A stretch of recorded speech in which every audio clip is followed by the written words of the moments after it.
Fantastic. So what we're going to do is we're going to end it right now, if that's okay. So the people who aren't done, hopefully you got to the point where you're close and you know some of the issues that I'm going to talk about. So I have to ask. I usually have a board up here because I like writing down the results, but I don't have one, so we're just going to have to kind of keep them in our heads for a moment. So somebody tell me the results. What you got? Yes? 5,000. Cool. Okay, well, first of all, is everybody who finished satisfied? Yeah, a whole bunch of satisfied people. I love this. Satisfaction is a wonderful thing because satisfaction is really where it's at in any kind of negotiation. It's not about the money. It's not about anything else. It's about, am I satisfied? That's a huge deal. So we got 5,000. Anybody got a different number? Yes? 3,000 plus game sharing based on selling the whole set. 3,000 plus some, okay, some alternatives. 3,000 plus alternatives. Anybody else got? Yes? We sell for 4,000 as well as purchasing other artifacts or art pieces. Fantastic. So 4,000 plus some conditions after that. Anybody else? Yes? 6,500. Fantastic. Well, people are going, wait, I only got 5,000. We got to 4,000.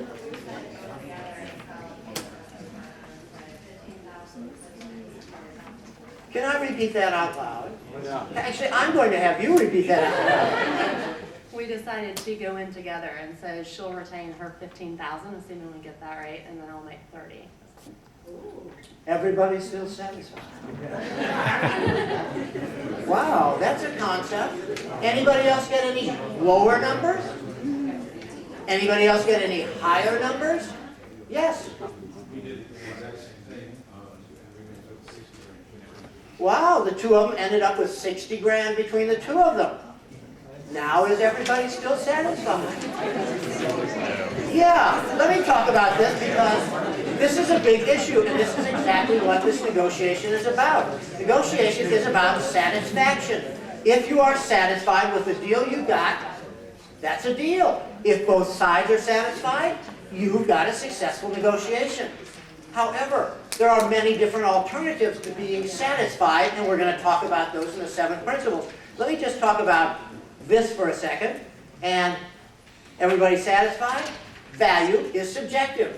Everybody was satisfied with 4,000, 3,500, 6,500, 60,000. Everybody was satisfied. That means that it is subjective. Value is subjective. What does that mean? I don't know. Value is subjective. That means that you can build value by talking about it. Cool. What does that mean? Well, I have heard people talk about a painting on the wall. Why do you need that painting? Well, here's the reason I need that painting. I don't want to spend a lot for it. You see, I have plaster walls in my house. I live in an old Victorian house that has plaster walls. I have a hole about that big. Now, I could do a couple of things. I could hire an Italian plasterer. I could pay his transportation back and forth, have a plaster wall, be outrageously expensive. Or I could buy this painting, and the painting will cover the hole in the wall. And what am I really saying about the painting? It has very little value to me. I am talking to the other side, and I am lowering the value because I don't think I need it. I don't care about it. Perspective-wise, the other side is thinking, uh-oh, he really doesn't have a value in this. Now, if I were on the other side, I'd be talking about how fantastic this value is, how fantastic this painting is. I'd be talking about, anybody ever ask about Piccolo? You know, the strange thing about painters is when they die, their paintings are worth more. It's a bizarre thing. So one of the questions I would ask is, hey, how's Piccolo's health? If it's terrible, you know, and if he's still alive, I want to buy that painting, waiting for him to die so the painting price will go up. The way you can change a perspective on what value is to talk about it, to either denigrate it or to add on to it. Because value is subjective. We're all satisfied with the different numbers we got. So if we, in a negotiation, talk about the value of what we're trying to give away or detract from the value, that is huge. And most of us don't ever think about this. Setting a perspective in somebody else's mind by, I hate to say mental manipulation, but that's really what it is. And salespeople are taught this. Truly, they are the best trained people in the world. They know how to do this. Perception can be shaped. Did anybody, raise or lower the perceived price of the painting? And if you did, how did you do it? Yes? I asked for some sort of authenticity certificate, he didn't have one. Didn't have one, okay. Fantastic. But I said I didn't really need it, and if you wanted to, if it was something, and I'm not really trying to sell my painting, so I didn't really need it because I know it's authentic. But if he needs that, I'd be willing to talk to him about sharing the cost of getting that. Aha. So, by simply asking the question, you wound up putting him on the defensive and thinking, uh-oh, boy, now I need to go out and do some work to get this authenticated. Wow, the value of this painting has now been lowered. Fantastic. Anybody else? Lower or raise the painting by just talking about it. Yes? I said that I noticed some scuff marks on it. Notice some scuff marks. Yeah. I don't want a painting with scuff marks on it right away. I'm taking away $6,000, Whoa. So, you get the idea. This is very important. And we're going to talk about basically the 7 principles of negotiation. Because all of the things I'm talking about are exactly that. Information is king. If you have information, you are powerful. If you don't have any information, you're not. How do you get information? You ask, you ask, you ask, you ask, you ask questions all the time. Speaking of asking questions, did anybody find out or ask why the other person is so willing to sell the painting? Or why the person needs to do it now? Anybody ask that question? And if not, why not? Motivation is a big thing. Every time somebody is selling something, they have a motive for selling it. If you don't ask, you don't know. If you know the motive, you either gain power or lose it. But if you don't ask, you have none. Power is in the question.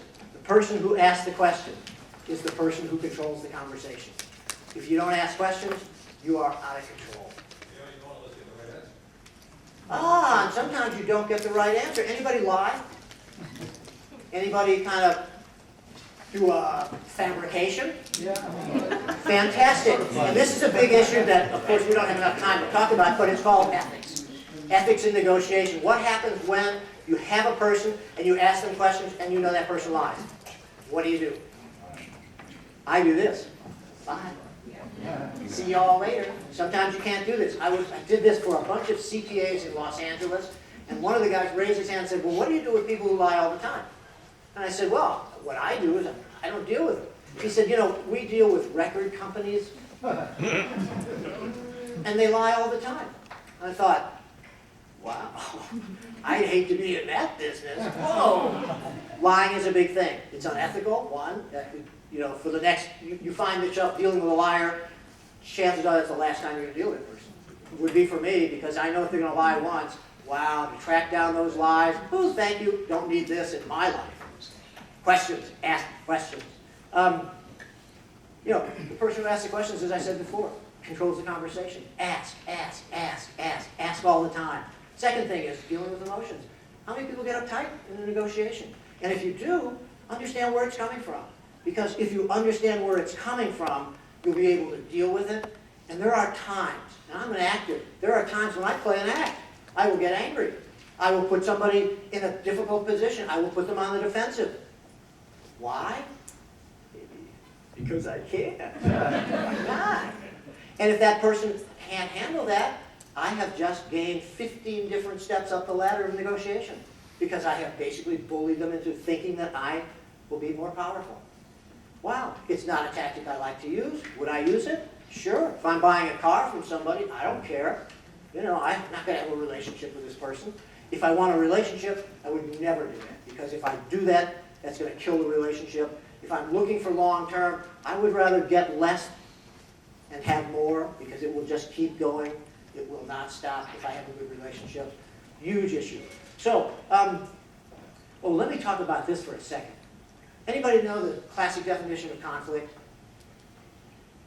Classic definition, simple. It's when two sides want different things. Conflict. Simple, isn't it? Yeah. Two sides want different things. They go at each other trying to get what they want. What is negotiation? It's two sides who have differences, who want to get different things. Negotiation is a classic conflict issue. And if we don't recognize that, we have missed a lot of our power in negotiating. So, here's conflict styles. And I want to talk about it real quickly, see if we have enough time here. So, here's how it works. And it's a brilliant scale, and you can kind of feel yourself on this scale. Down here is low. Up here is high. Over there is high. Cooperativeness, low over here, high over there. Assertiveness, low over here, high over there. So that means that anybody who's an avoider, anybody? Sure is. Anybody who's a classic avoider, avoids confrontation all the time? I'm raising my hand. In my family, I mean, we were so dysfunctional, nobody ever said anything, because if you said something, that would lead to something nasty, and nobody wanted to get it nasty, so nobody ever talked. Because if they talked, there would be lots of hell to pay. So we just avoided that. Oh, no way, my first wife. Wow, I avoided conflict all the time with her. I avoided her now, totally. Wow, and was that her problem? No, it was my problem. I didn't know how to deal with any kind of conflict or difference. I have put myself through, I'm not an avoider. There are certain things I avoid because I don't care. You know, it's a great conflict mode. Because if I don't care, I avoid the issue. But if I care, I will not avoid it. I will push myself through it. It's a big deal. And in America, we have lots of classic avoiders. If you're an avoider, think about it. You can change. I change. You have to think about it, and you have to figure out ways in which you can change and not let it bother you so much. It's a big deal. Over here, if we're going to do competing, wow, that is high on the assertiveness scale. It's me. I don't care about you. It's me. It's all about me. Anybody ever work with or live with somebody like this? It's a no-win situation. They want it all. It's a really difficult position to be in. But we all know people like this. Sometimes it's our bosses. Sometimes it's us. And if in fact it's you, and if you're a competitor all the time, where you close off any other possibilities, what you've done is you've kind of closed off some interesting negotiations. So if you're a heavy-duty competitor and you don't take any kind of advice or any other interest from other people, you've lost lots of negotiations. Everything else is in between. The collaborator up here, high assertiveness, I want to get it, and high cooperativeness. I like cooperating with you. And it just goes to show the people who cooperated wound up coming out with huge amounts of money, much more than the people who fought against each other. It just works that way. Compromise. Everybody compromises. Compromise is a very short-term solution. Let me give you a quick issue with this Palestinian-Israeli situation. They can compromise until the cows come home, until hell freezes over. Choose your metaphor on this one. What will happen in a compromise is neither side gets what they want. So they make a deal, they compromise, and the next day they're back at the table because neither one of them got what they wanted. So if you're going to compromise, it's great for short term. Doesn't really work in the long term because both sides are dissatisfied. Anybody have any questions about conflict issues or conflict styles? It's really nice to take some time and kind of go through your life and think about how you deal with your own conflict, because it means a lot about how you deal with your own negotiations. And we fluctuate. We're always not the same kind of style. It changes depending on who we're with and what time of day and how we feel about ourselves. But it's something to be interested in, because if you understand your style and you can understand others, you can work with them much better, and you can work with yourself much better. It's a really good thing to know, and conflict and negotiation are all the same. So, positioning. We talked about this for a second. Anybody use positioning statements? We talked about this. And we didn't talk about anybody start with money. How many people started dealing with money right away? It's 5,000. I want 5,000. No, I want 15. Anybody do that? Nobody wants to raise their hand. Bad approach. And I'll tell you why. As soon as you get into money, that's it. You're done. Thank you. There are no alternatives left. All it is I'll take 15. No, I'll give you 7. Okay. I'll give you 8. No, I'll give you 9. It goes back and forth, and it's only about money. And what happens is it short circuits any kind of alternatives. So if you're only talking about money, you have just cut down lots of different alternatives that you could have. For instance, in the real estate business, I bought a building that was, this was a while back in San Francisco, that was $1,100,000. That was the asking price. I paid $1,300,000. Why? Because I'm really stupid. Why did I do it? Because while we were negotiating, the seller was talking about some unbelievable financing. I took the financing, I paid the higher price, which sounds really stupid. You pay $200,000 more for a building. Well, that's really dumb. Not dumb, because the financing basically made the building about $800,000. Wow. If you look at the whole, it's much easier than looking at one thing. If you look at one thing, you're stuck on the one thing. Perspective. See the whole ball. See the whole picture. It helps. Starting with money only gets you into a money conversation. That's it. Boom, done. So, setting high goals. We have a problem in America, and I've noticed it. I've lived in other countries. My wife has lived in numbers of other countries. We have a kind of a lack of confidence issue here, and I've seen it so many times where we go, how was the deal? Oh, it was okay. No, how was the deal? Yeah, it was okay. Why was it just okay? Oh, I could have gotten more. I just didn't set my goals high enough. Well, why not? Why don't people set high goals? Because somehow internally we don't feel like we're worth it. There are thousands of issues why we don't set up high goals.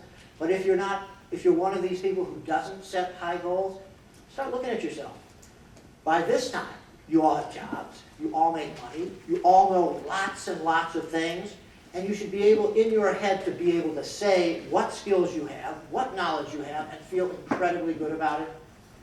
I used to do an assertiveness class, and one of the questions was I would say, oh, so everybody, tell me 5 things you really love about yourself. From the back of the room, inevitably someone would go, how about 2? And that person would work for probably half an hour just trying to figure out 2. I'm an educator. I was the director of mathematics for K through 8, San Francisco Unified School District. Wow. Taught me a huge amount about how to educate people, how we really get things into our heads, and it's not sitting and listening to a lecture, it's actually doing things, deconstructing it just like we're doing. That's how you learn. So if you don't set high enough goals, take a look and see why. It will benefit you, and take a look and see if you can talk to yourself about all of the positives in your life. Instead of that critical negative voice, replace it with a critical or a non-critical positive voice. It's a huge thing. So when that negative voice starts kicking in and says, oh, you're not smart enough. Yeah, I am smart enough. I've done this many times. This is what and it works. Because we've all achieved a lot, we should be able to talk about it and feel good about it. Know your power. Well, two kinds of power. There's internal power, which I think is the strongest. There's external power. Are you the boss? Are you the CEO? Do you have other things that make you powerful in a negotiation? Do you have something that somebody else must have? Do they have something that you must have? Those are positions of power, and you have to know that before you go into any negotiation. Who's powerful and what kind of ground, and are you powerful enough to be able to deal with any other kind of negotiator? A big issue. Can you propose alternatives? If you can think of alternatives, that's a huge amount of power. There are certain people who just think in alternatives. How many people have taken the Myers-Briggs assessment? If you haven't, it's a wonderful thing because it talks about 2 different scales, 2 different typologies. One of them is a person who basically likes to open up, figure out all the different possibilities. And that's really cool. That's kind of where I come from. I have other people who don't know how to do this. I have to really help them with it, throw out lots of alternatives, because they don't see it. They only see their alternative, and that's it. And if you have lots of alternatives, if you can think of them and write them down, you can help them open up your negotiation, and both of you can come out better. So, real power, once again, comes from the inside out. So, satisfy wants over needs. Let me just check the time and see how we're doing. Oh, yeah, we're just fine. So, needs over wants. Here's a situation. I travel a fair amount, and years ago when my last kid was still at home, my daughter, a teenager, I had been gone the whole week. I came home on Friday. I was tired. Traveling is hard. It takes a lot of energy. Came home because my wife was with our last kid. I knew she was off the wall. My night to cook, just figures. So she comes home, I'm in my pajamas, it's 4 o'clock in the afternoon. I'm tired, I just wanted to hang out. She said to me, I want to go out to dinner. Great, fantastic. Sounds good, I'm into that. I said to her, where do you want to go, honey? She said, I don't care, you choose. So I said, okay, how about my favorite restaurant called the Zuni Cafe? I don't know if anybody in San Francisco knows about this. It's a fantastic restaurant. I knew the owner. So honey, how about the Zuni Cafe? She said, no. So my favorite place is an Italian place. My wife speaks Italian. I'm okay at Italian. It's across the town. It's in North Beach, the Italian area. I said, how about Il Palaio, which means the chicken? She said, I'm not driving across town. Okay, so we're over 2 now. Well, okay, I'm in my pajamas. I don't want to get dressed. I said, so we have a little place around the corner. How about Garibaldi's? And this is a place where I could go in my pajamas. San Francisco. It's San Francisco, what do you want? She said, no. Okay, I'm at a loss. 1, 2, 3, I just struck out. So babe, I'm tired, you're tired. I'm not, you said you want to go to a restaurant. What do you need? She said, I need to have somebody cook me dinner. I need to relax. I need to have somebody clean up. I need to have nothing. I am tired. I've been dealing with a teenage daughter. I'm crazy! Oh, babe, got it. So what you need is just a night off. You need to relax. You need to have somebody serve you. You need to have somebody clean up. Hey, I'll make you dinner. I'm a good cook. I'll run you a bath. You can sit in the bathtub. I'll clean up afterwards. Would that fit? She said, you're out. The difference between wants and needs are huge. If you can find out what the other side needs and fulfill their needs, you got a deal. Does this make sense? It's extraordinary. And the way you find out needs is by asking these questions. And a lot of times we're a little uptight about asking questions. Never be uptight about asking questions. Questions get you to where you want to go, and you may have some feedback from the other side, but I guarantee that feedback will also give you information. Ask questions. Find those needs. Drill down. Which in this negotiation we just did, each side had a need. And when I asked, so how many people said, well, why do you need to do this? Yeah. Very few people said, oh, I checked. I probed that one. We need to do exactly that. Probe, ask questions, find the needs. It's really important. And I do have another needs story. It's a business-related story. Perfect. This building that I bought was a perfect site to develop. So we partnered with a developer and a New York guy. And at one point he said, I'm going to play New York hardball. And boy, I've never seen hardball like New York. Tough, very tough negotiators. They are in your face. They ask you every kind of question you can imagine. Probably even your social security number and how much you have in the bank. Unbelievable. So we were negotiating in my office. I couldn't get anything out of this guy. We were just about to close this negotiation deal, this development deal, and I couldn't get him to do it. As normal, what I suggested is that we go take a walk. I do a lot of coaching. I take people on walks because as soon as they're out of the office, all of a sudden, 15, 20 minutes, minds change, open up, defenses go down. So this guy and I are walking and we're talking. I said, well, tell me about your kids, tell me about your wife. All of a sudden we got a little more familial.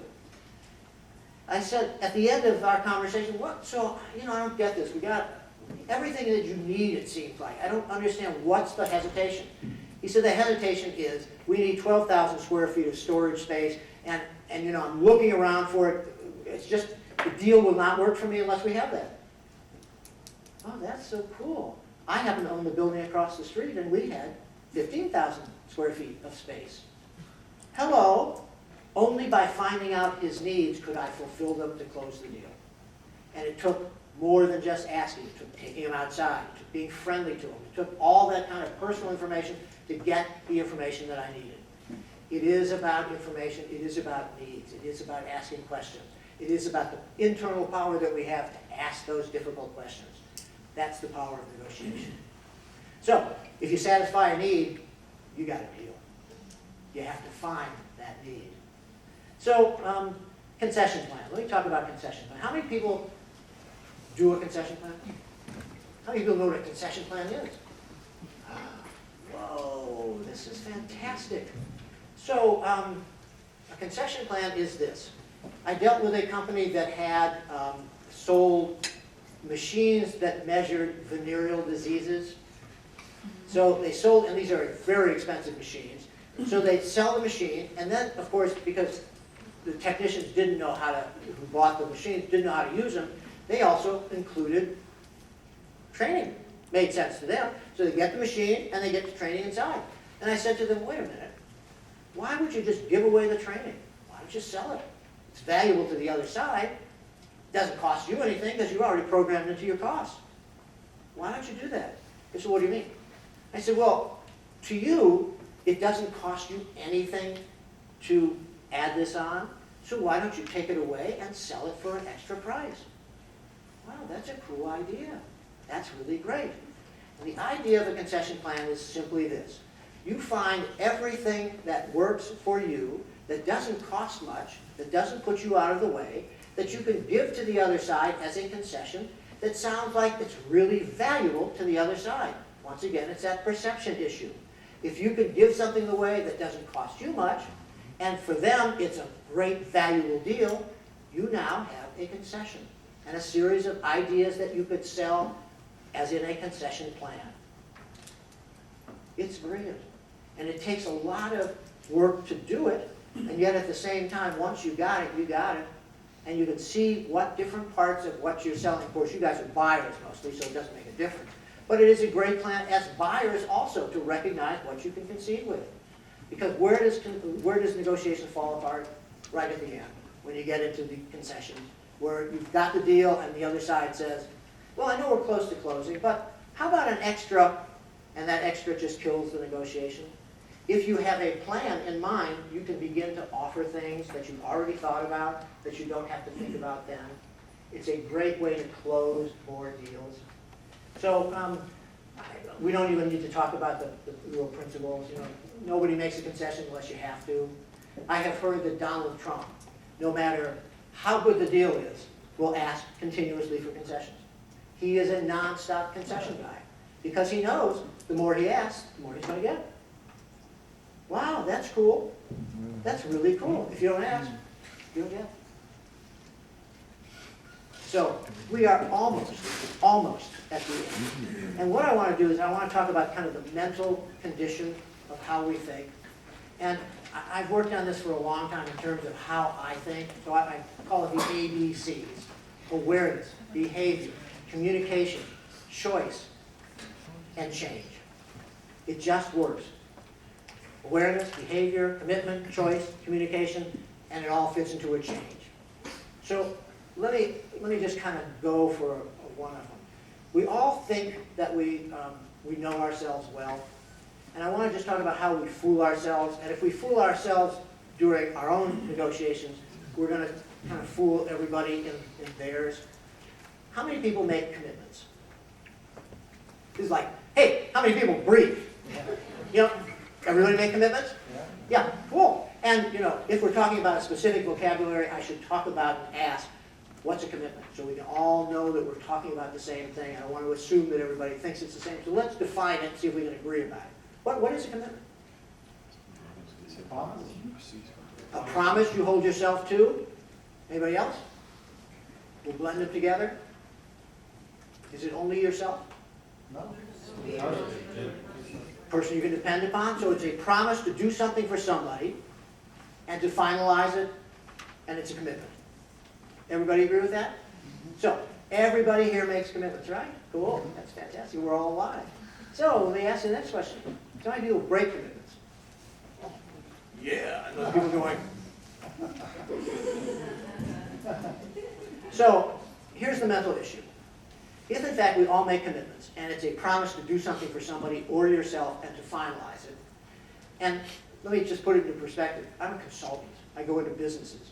if I made commitments and I didn't fulfill them, I would be retired. Or I'd be fired. Or I'd be out of work. Because people would then say, hey, Alan, you know, he makes commitments, never follows through. Wow, I would be out of work in no time. Why doesn't that happen with us? And why do we continue to make commitments when we're not going to fulfill them? There's probably good reasons for it. I rarely ever make a commitment now that I don't follow through on, because now I am aware in my mind what it does to me. It puts an enormous amount of pressure on me. If I have to do it and I put it off, it's just worse. So I will go through before I make a commitment and I will ask 8,000 questions. What do I have to do? Is there a time limit? I will go through the whole gamut of things to make sure that I understand exactly what I'm committing myself to, or I won't commit myself. And I have not, as I said, made a commitment that I have not followed through in a long, long time. And it's only because I'm aware of my own behaviors. And I actually have a choice now. I have chosen not to get people off my back and say, yes, I'll do it. If I don't even intend to do it, I will simply say no. And the power of saying no is a huge thing in any negotiation. If you can say no and feel okay about it, wow, that's really cool. And as I asked, how many people have kids? Yeah, it's a big thing to be able to say no and to feel really good about it. Because if you say no and a kid gets it that you are equivocating, what will they do? They'll never stop until you say, yes, I'll do it. Once they understand there's a firm commitment to not do it, phew, the issue is done. All we have to do is be aware that it's a powerful way to talk to other people. So let me just run through this. Information is king. Absolutely. You need information. The more questions you ask, and I think that was a general kind of thing, the more questions you ask, the more information you're going to get, the more powerful you're going to be. Dealing with emotions. Negotiation is conflict. If we have issues about our negotiation style, we should know what it is so we can get over that and push ourselves through it.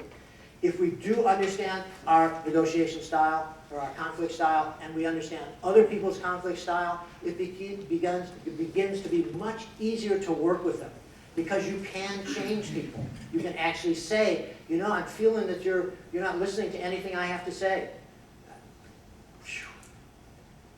I had one client who was the CEO of a company in Silicon Valley, and everybody knows who this guy is.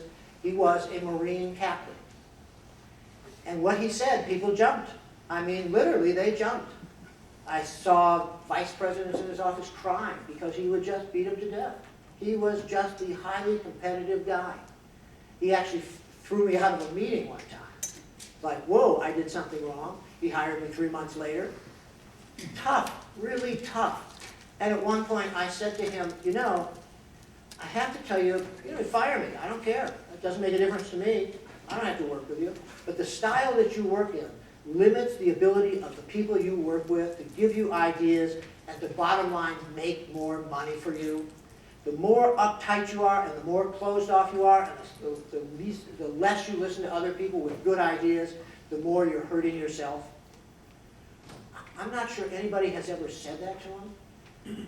A couple of years later, the valley went down, everybody left his organization. A couple of years later, I saw him at a party. He walks across a bunch of people. He sits right next to me. And this is a Marine captain. This is the guy's guy. And he does this. I'm sitting next to him. I'm here. He's here. I'm there. And he kind of, let me see how far I can get away and stretch my arm so I don't have to touch you and look like I'm gay or anything else. And he said to me, Alan, you have changed my life. I am so glad I had the opportunity to work with you. Whoa. I'm wondering why he didn't break his jaw. He said something nice. Wow, it was incredible. So I said to him, oh, that's really, thank you. That's a wonderful, wonderful comment. Would you write it down?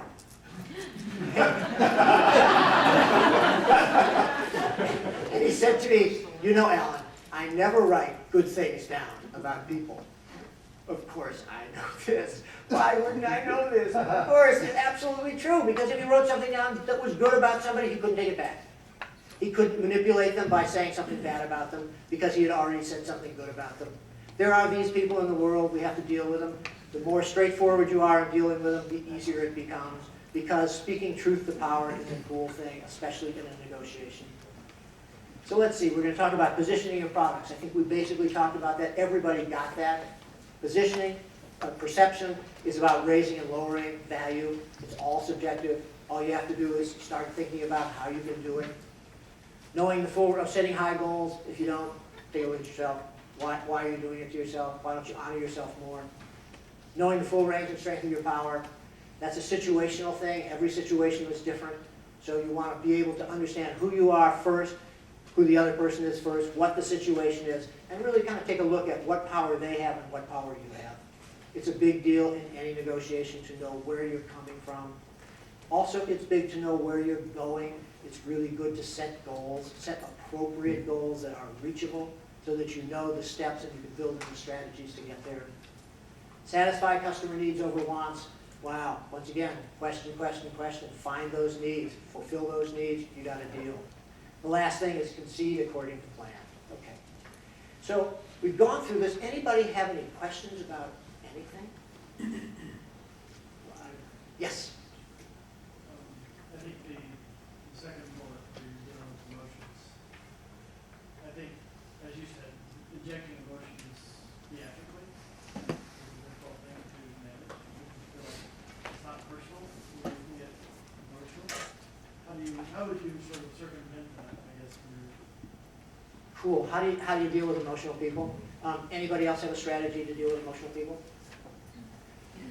One best strategy I have is when people are really angry, and of course we all know that they do get angry, and you can tell the difference, at least I can tell as an actor, the difference between feigned anger and real anger, is I simply, literally, I will, if I'm standing up, I will take a step back.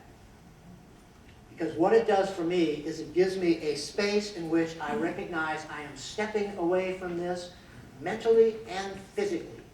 If I'm in a chair, I will literally push my chair back a little bit because I want to separate me from that other person, and I want to separate me from the mindset of the other person so I don't get into that kind of crazy behavior. And if you listen to a person who's angry, if you could just control your mind not to even bite at any of this stuff, if you listen to them, they give you gems. They say things, they have no control. It just flows right out there. Whoa! And if you're capable of listening, you have just gained enormous amounts of valuable information. The first thing, of course, is you have to step away from it. You have to know what's your issue and what the other person's issue is. And that's being clear about your own emotional state. Does that make sense? My wife will say to me a lot, boy, I'm amazed at how you just seem so unemotional when this comes out. And I'm thinking, yeah, you haven't seen the inside, you know? Inside's sometimes torn up. But I'm not going to engage with an angry person because that's a lose-lose. What's going to happen is I'm going to start spilling information that I don't want.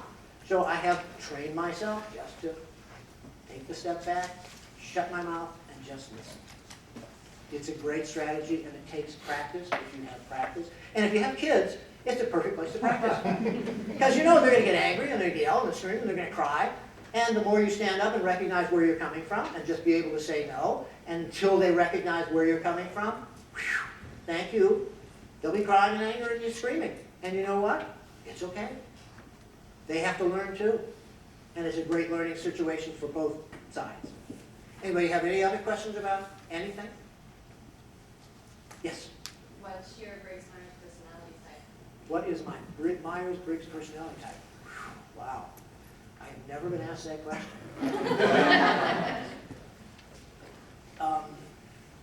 Wow. Personal information. Do I believe in giving personal information out in negotiations? I do.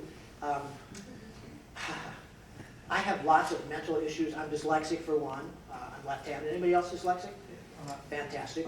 Nice to recognize. You recognize a lot of things you can't do, which is cool. And also you recognize a lot of things that you can do because all of my life I've been compensating for not being able to see things like other people see them. For some strange reason, left-handed males are more susceptible to being dyslexic, which is a major issue. In terms of the Myers-Briggs, I am right in the middle of everything. I'm able to be an introvert and an extrovert. In large crowds, I am very extroverted. I love talking to people. It's great. Do I need my own time? You bet. I need my time. I walk to work. It's about 2 hours each way. I live in San Francisco. It's walkable. I need that time. I absolutely have to have that time. Am I an introvert? Yeah. Am I an extrovert? Yeah. So, and it goes right down the line. It's kind of an unfortunate thing, but hey, you deal with it. Thank you for asking. Oh, I've got 5 minutes. Okay. So, well, Mahatma Gandhi was my favorite guy. This is a man who, just by a philosophy, changed the thinking of 1 billion people. Wow. I studied theology school. He was my subject. I love him. My fantasy is, if he were here today, he would be talking something like this. Well, where are you? If you are not here, you're nowhere. If you're in the future, you're not here. If you're in the past, you're not here either. The only way that you can be here is to be present, is to be listening to other people, to be hearing them, is to be listening to yourself and to hear your feelings, to understand the way you feel and think. If you're in the future, you're nowhere. If you're in the past, you're nowhere. The only place to be is here. With that in mind, what I'd like you to do, and you don't have to write this down, what I'd like you to think about, as an educator, I hate to have people just walk away because there's so many things that you pick up. As an educator, I have realized I can't teach anybody anything. There is no way I can teach anybody anything. What I can do is I can set up a system and a structure that makes it easy for people to go, oh yeah, oh I get that. So I want to find out, and basically I hope you want to find out, what are some of the hints that you picked up? What will you change in terms of your own negotiating? Will you ask more questions? Will you value yourself more highly? Will you recognize how perception works and don't fall into the trap of making assumptions without checking them out? What have you gotten out of this that you will actually take home and use this afternoon, tomorrow? And the more you take home and use these things, the easier they become once you're aware of them. It truly is about the ABCs. If you are aware of your behavior, if you understand what you're doing and why you do it, you can make huge amounts of change. Making commitments to yourself, giving yourself choices and alternatives. It is a huge way to live a life. It's the most pleasurable thing imaginable. It's going back to Socrates, who said, well, what did Socrates say? Something like, I'm having a blank moment. Wow. If you don't know yourself, but there's a perfect saying for it, which I don't remember. But it's about learning yourself. If you don't know who you are, you're nobody. So, my asking is, figure out, just take a minute or so, to figure out actually what you'll do differently in your next negotiation. What you'll add on to it. What you'll be conscious and aware of so that you can make a change and become a better negotiator. Nobody's ever perfect. This is only about being better. That's all it is. So we try to get better, and if you can do it one step at a time, 1 day at a time, 1 hour at a time, 1 minute at a time, if you really connect to the person you're talking about, you have done it, because every time you do it the next time, it becomes easier. So, I wish you very powerful, very happy, and very successful negotiations, and I hope you enjoyed this, and there is one other thing. I have an offer for anybody who wants it. I have a negotiation planner. Anybody who wants the slides, all you have to do is write to me. I have a negotiation planner that I usually sell. It basically talks about all of the things I talked about, and it gives you ways, it's like a slotted little thing, what questions you're going to ask. Sets up a concession strategy, each little thing. What can you give that doesn't cost you anything? What can you take that you need? So before you go into a negotiation, if you fill this out, you will be really prepared, both mentally and physically, for the negotiation. Anybody have any questions, or are we out of here? Oh, you just want us to email you for the That- negotiation plan? That would be the easiest, yes. My email is Alan, A-L-A-N, at OV as in Victor, SON.com. And let me just give you a mnemonic for that. OV as in ovum. That's a strange name. My grandfather, when he came to this country, knew Latin. He had been in the egg business all of his life. He ran the Morris, Ovson and Sons Egg Company. It is the most stupid name in the world. My wife said, "Take your name? Are you serious?" Her name is Cole. Our daughter's name is Cole. Our son's name is Ovson. We are a California family. Thank you all very much.